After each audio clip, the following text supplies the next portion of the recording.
శ్రీ గురుభ్యో నమః. నా పేరు మారేపల్లి భువనేశ్వరి, హైదరాబాద్ నుంచి. భారతీయ సంస్కృతికి అద్దం పట్టేలా పిల్లలు పెద్దలు ఎంతో ఆనందంగా జరుపుకునే పండుగే దీపావళి. ఇది మన ఆంధ్ర తెలంగాణ రాష్ట్రాలతో సహా తక్కిన దక్షిణ భారతీయులకు కూడా ముఖ్యమైనటువంటి పండుగ. దీనిని 5 రోజుల పండుగగా ఆశ్వీజమాస బహుళ త్రయోదశి నుంచి జరుపుకుంటారు. మొదటి రోజు ధనత్రయోదశి, రెండవ రోజు నరక చతుర్దశి, మూడవ రోజు దీపావళి అమావాస్య, నాలుగవ రోజు గోవర్ధన పూజ, ఆఖరిది బలిపాడ్యమి. ఇలా 5 రోజుల పండుగగా జరుపుకుంటారు. ఆనంద ఉత్సాహాలతో జాతి కుల మత వర్గ విభేదాలను విస్మరించి సమైక్యంగా జరుపుకునే పండుగే దివ్య దీప్తుల దీపావళి. జగతిని జాగృతం చేసే చైతన్య దీప్తుల శోభావళి. నరకాసురుడు అనే రాక్షసుణ్ణి సంహరించిన మరుసటి రోజే అతడి పీడ వదిలిన ఆనందంలో ప్రజలు దీపావళి చేసుకుంటారు అని పురాణాలు చెప్తున్నాయి. అలాగే లంకలోని రావణాసురుని సంహరించి శ్రీరాముడు సతీ సమేతంగా అయోధ్యకు తిరిగి వచ్చినప్పుడు కూడా ప్రజలు ఆనందోత్సవాల మధ్య దీపావళి జరుపుకున్నారు అని రామాయణం చెప్తోంది. చీకటిని పారద్రోలుతూ వెలుగులు తెచ్చే పండుగగా, విజయానికి ప్రతీకగా దీపావళి పండుగను జరుపుకుంటారు. దీపమాలికల శోభతో వెలుగొందే గృహాంగణాలు, ఆనంద కోలాహలంతో వెల్లివిరిసే ఆబాలగోపాలం, నూతన వస్త్రాల రెపరెపలు, పిండి వంటల ఘుమఘుమలు, బాణసంచా చప్పుళ్ళు ఈ దివ్య దీపావళి సోయగాలు. ఈ పండుగ ప్రతి ఏటా ఆశ్వీజ అమావాస్య రోజున వస్తుంది. దీపాల పండుగకు ముందు రోజు ఆశ్వీజ బహుళ చతుర్దశి. దీన్ని నరక చతుర్దశిగా జరుపుకుంటారు.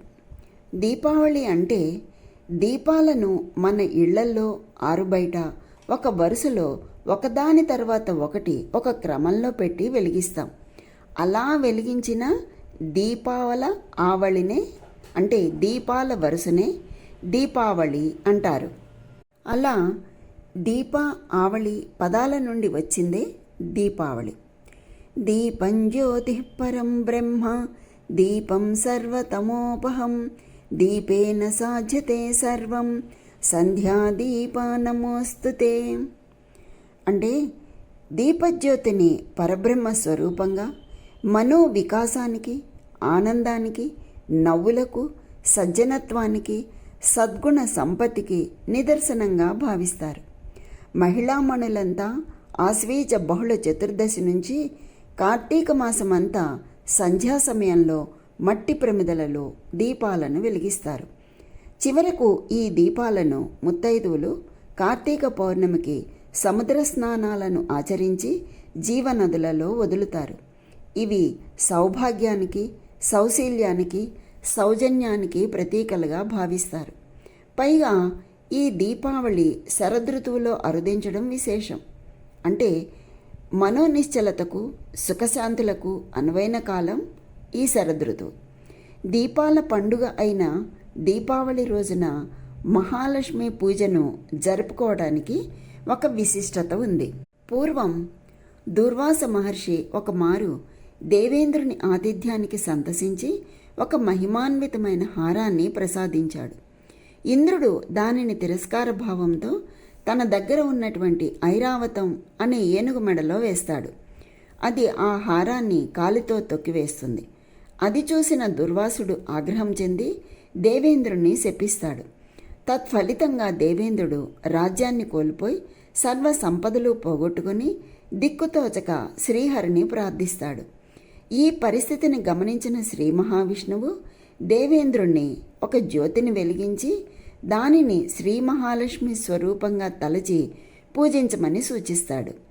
దానికి సంతృప్తి చెందిన లక్ష్మీదేవి అనుగ్రహంతో తిరిగి త్రిలోకాధిపత్యాన్ని, సర్వ సంపదలను పొందాడు అని పురాణాలు చెప్తున్నాయి. ఆ సమయంలో శ్రీ మహావిష్ణువు చెంతనే ఉండే శ్రీ మహాలక్ష్మీదేవిని ఇంద్రుడు ఇలా ప్రశ్నించాడు. తల్లి, నీవు కేవలం శ్రీహరి వద్దనే ఉండటం న్యాయమా? నీ భక్తులను కరుణించవా అంటాడు. దీనికి ఆ మాత సమాధానమిస్తూ, త్రిలోకాధిపతి, నన్ను త్రికరణ శుద్ధిగా ఆరాధించే భక్తులకు వారి వారి అభీష్టాలకు అనుగుణంగా, మహర్షులకు మోక్షలక్ష్మి రూపంగా, విజయాన్ని కోరేవారికి విజయలక్ష్మిగా, విద్యార్థులు నన్ను ఆరాధిస్తే విద్యాలక్ష్మిగా, ఐశ్వర్యాన్ని కోరి ఆరాధించే వారికి ధనలక్ష్మిగా, వారి సమస్త కోరికలు నెరవేర్చే వరలక్ష్మీదేవిగా ప్రసన్నురాలను అవుతాను అని సమాధానమిచ్చింది. అందుచేత దీపావళి రోజున మహాలక్ష్మిని పూజించే వారికి సర్వ సంపదలు చేకూరుతాయి అని విశ్వాసం. ఆశ్వీజ బహుళ చతుర్దశి నరక చతుర్దశిగా ప్రసిద్ధి పొందింది. నరకాసురుడు అనే రాక్షసుడు చెలరేగి సాధు జనాలను పీడిస్తూ దేవ మర్త్య లోకాలలో సంక్షోభాన్ని కలిగిస్తూ ఉంటాడు. కృతయుగంలో హిరణ్యాక్షుణ్ణి వధించిన వరాహస్వామికి, భూదేవికి అసుర సంధ్యా సమయంలో జన్మిస్తాడు నరకుడు. అతడు లోకకంటకుడైన మహావిష్ణువు వధించరాదని తల్లి అయిన తన చేతిలోనే మరణించేలా వరం పొందుతుంది భూదేవి. మహావిష్ణువు ద్వాపరయుగంలో శ్రీకృష్ణ భగవానునిగా అవతరించినప్పుడు భూదేవి సత్యభామగా జన్మిస్తుంది. అప్పటికి నరకాసురుడు లోకకంటకుడై చేస్తున్న అధర్మ కృత్యాలను అరికట్టడానికి సత్యభామ సమేతంగా తరలి వెళ్తాడు శ్రీకృష్ణుడు. వారి మధ్య జరిగిన భీకర సంగ్రామంలో భూదేవి అంశైన సత్యభామ శరాఘాతాలకు మరణిస్తాడు నరకుడు. తన పుత్రుణ్ణి పేరైనా కలకాలం నిలిచి ఉండేలా చేయమని సత్యభామ ప్రార్థించడంతో ఆ రోజు నరక చతుర్దశిగా పిలువబడుతుంది అని వరం ప్రసాదిస్తాడు శ్రీకృష్ణుడు. నరకుని చెర నుంచి సాధుజనులు 16,000 మంది రాజకన్యలు విడిపించబడ్డారు. ధర్మం సుప్రతిష్ఠితమైంది. నరకాసురుని పీడ విరగడైందన్న సంతోషంతో ఆ మరుసటి రోజు ప్రజలు సంబరాలు జరుపుకుంటారు. ఈ సంబరాలు జరుపుకునే రోజు అమావాస్య కావడంతో చీకటిని పారద్రోలుతూ ప్రజలు దీపాలతో తోరణాలు వెలిగించి బాణసంచా కాల్చి వేడుక చేసుకున్నారు. కాలక్రమంలో అదే దీపావళి పర్వదినంగా మారింది. ఈ దీపావళి పండుగ రావడానికి కారణాలున్నాయి. ఎన్నో కథలు ప్రాచుర్యంలో ఉన్నాయి. ముఖ్యంగా రామాయణం, భారతం, భాగవతాలలో దీపావళి పండుగకు సంబంధించిన కథలు ఎన్నో ఉన్నాయి. అందులో మొదటి కథ, రామాయణంలో అయోధ్యకు రాజు అయిన తండ్రి దశరథుని కోరిక మేరకు శ్రీరాముడు సీతాలక్ష్మణ సమేతుడై 14 ఏళ్లు అడవిలో నివసించేందుకు వెడతాడు.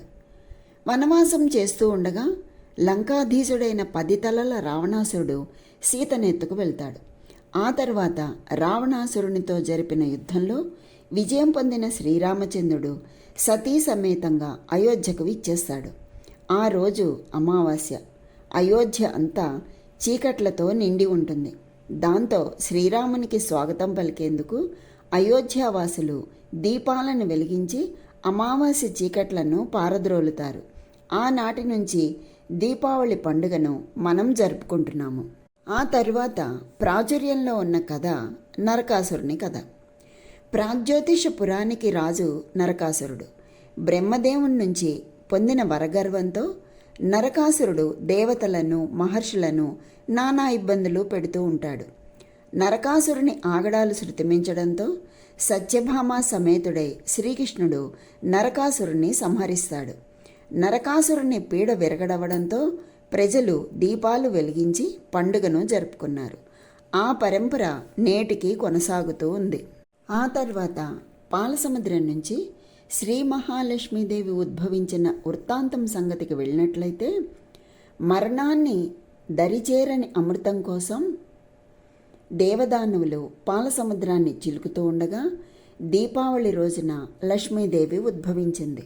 సకల అష్టైశ్వర్యాలను ప్రసాదించే లక్ష్మీదేవికి దీపావళి నాటి సాయంత్రం ప్రత్యేక పూజలు చేస్తారు.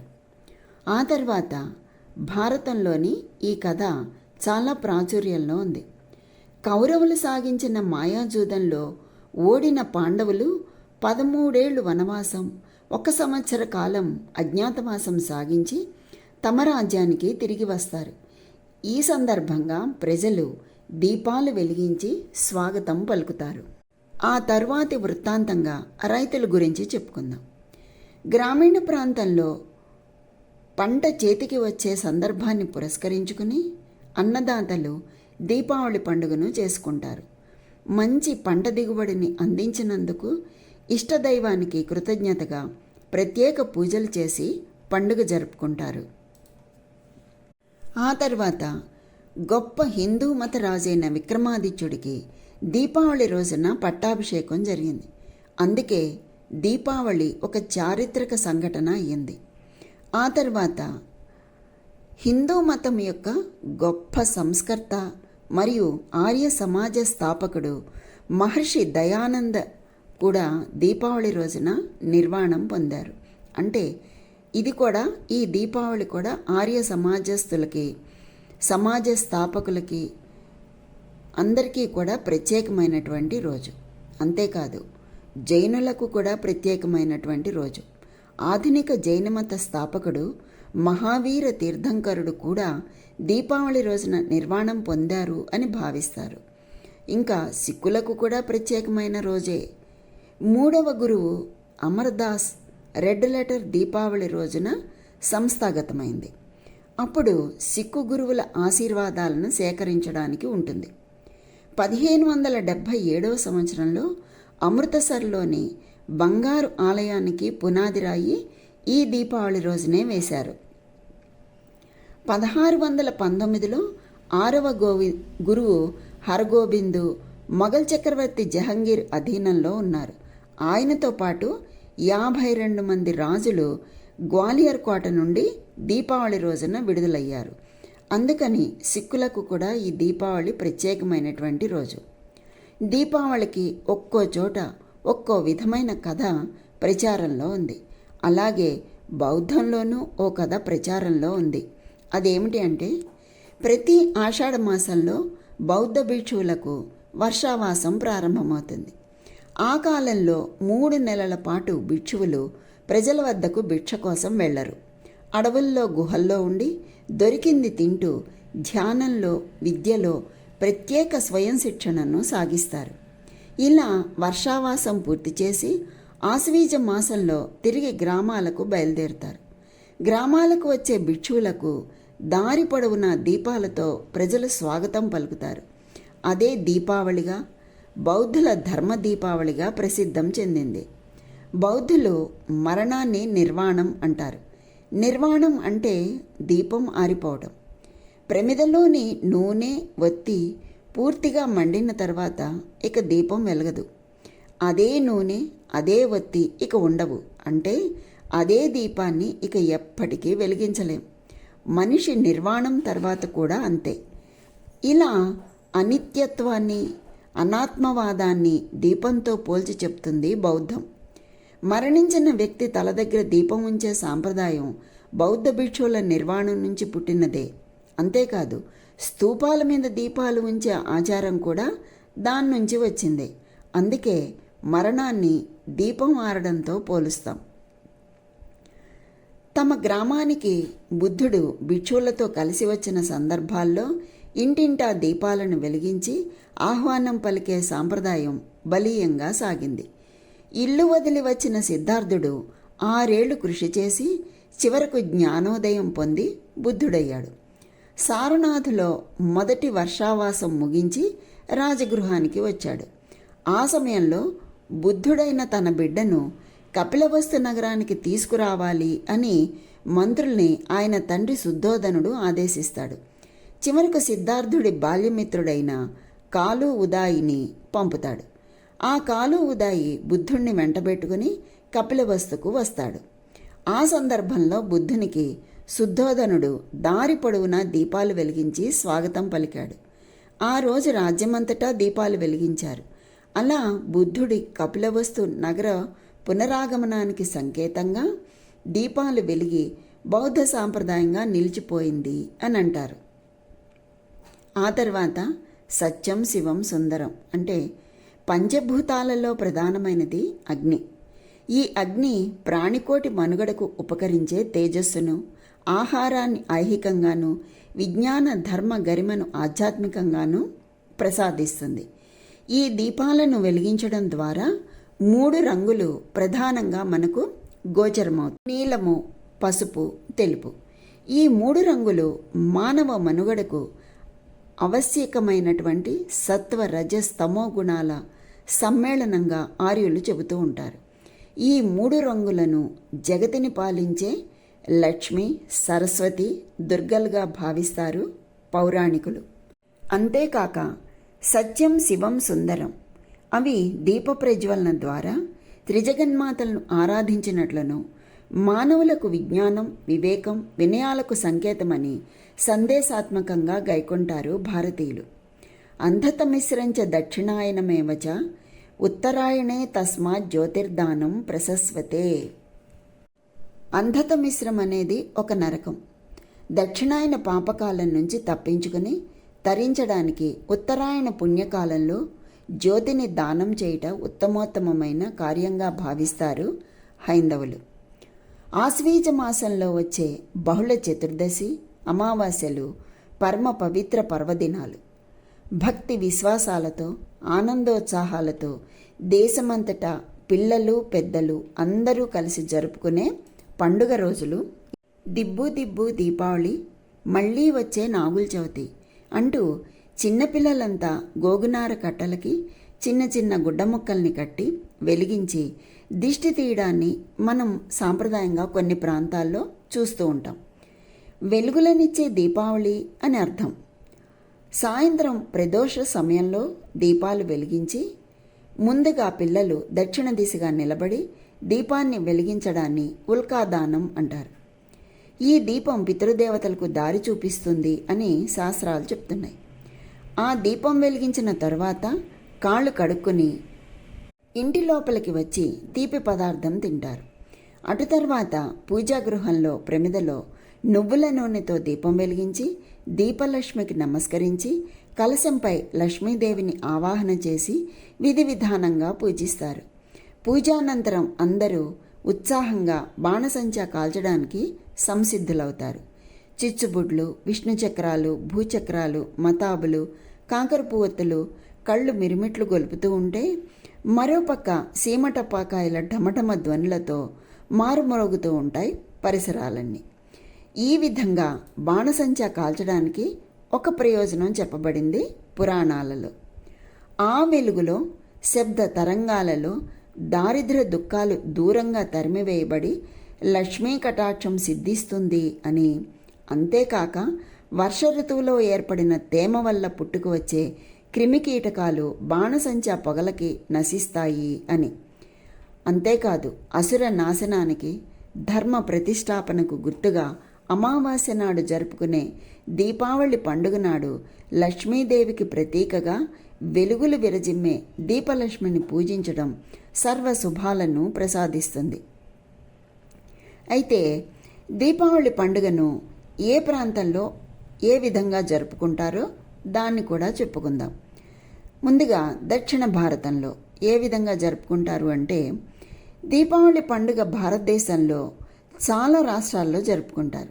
అయితే కొన్ని రాష్ట్రాల్లో ఈ పండుగను ఆ రాష్ట్రానికి సొంతమైన ప్రత్యేక సాంప్రదాయాలతో జరుపుకుంటారు. ఈ నేపథ్యంలో ముందుగా దక్షిణ భారతంలో దీపావళిని ఎలా జరుపుకుంటారో చూద్దాం. తెలుగు రాష్ట్రాల్లో ఎలా ఉంటుంది?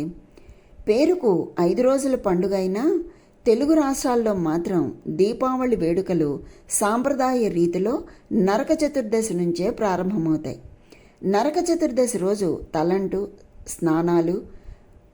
స్నానాలు, కొత్త బట్టలు, పిండి వంటలతో జరుపుకుంటారు. ఈరోజు సాయంత్రం ఇంటికి దక్షిణ దిక్కులో యమదీపం వెలిగిస్తారు. మరుసటి రోజు దీపావళి పండుగను కుటుంబ సభ్యులతో ఆనందంగా జరుపుకుంటారు. దీపావళి నాటి సాయంత్రం ఇల్లంతా చక్కగా దీపాలతో అలంకరించి లక్ష్మీ పూజ చేస్తారు. అనంతరం టపాకాయలు కాల్చుకుని బంధుమిత్రులకు మిఠాయిలు ఇచ్చి పుచ్చుకుంటారు.